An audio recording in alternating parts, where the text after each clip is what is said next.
திமுக ஆட்சியில பெண்கள் இளைஞர்கள் பாதுகாப்பா இருக்க வேணும். ஏன்னா அண்மையில் உங்களுக்கு தெரியும், ஒரு 9-10 மாசத்துக்கு முந்தி உங்கள் கனவை சொல்லுங்கள், உங்கள் கனவை, பல பேர் என்ன எங்களுடைய கனவை திமுக ஆட்சி போகணும், திமுக ஆட்சி அப்படின்னு பல பேர் சொன்னாங்க. பல பேர் இந்த ஆட்சியில ஏதோ நல்லது நடக்குன்னு சொன்னாங்க.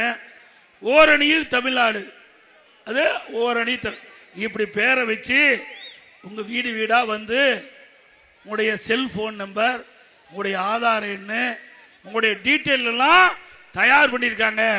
அப்படி தயார் பண்ணி இப்பொழுது அதை பயன்படுத்திட்டு இருக்கிறாங்க.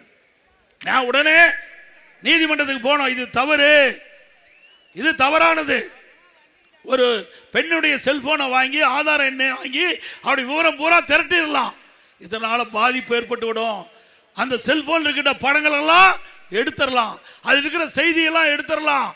ஆக இது தவறு என்று நீதிமன்றம் போய் அதை தடை பண்ணணும்.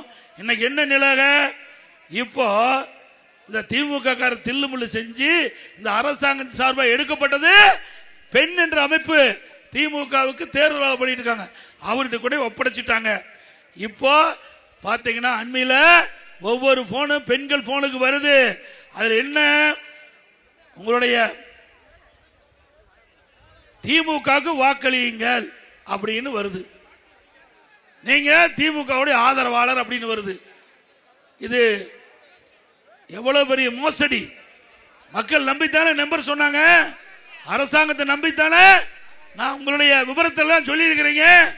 அரசாங்கம் தவறா பயன்படுத்தலாமா? எச்சரிக்கையா இருங்க. அது மட்டும் இல்ல, நீங்க போனை பண்றான், வீட்டில் இருக்கிறீங்களா இல்லையான்னு பாக்குறான், வீட்டில் இல்லாத போது வீட்டில் வந்து கொள்ளையடிச்சிட்டு போயிடறான். ஜாக்கிரதையா இருங்க பெண்கள், இளைஞர்கள், அதுவும் நம்முடைய மூத்த தாய்மார்கள் தான் ஜாக்கிரதையா இருங்க. ஏன்னா இதுல அவ்வளவு பிரச்சனை இருக்குது.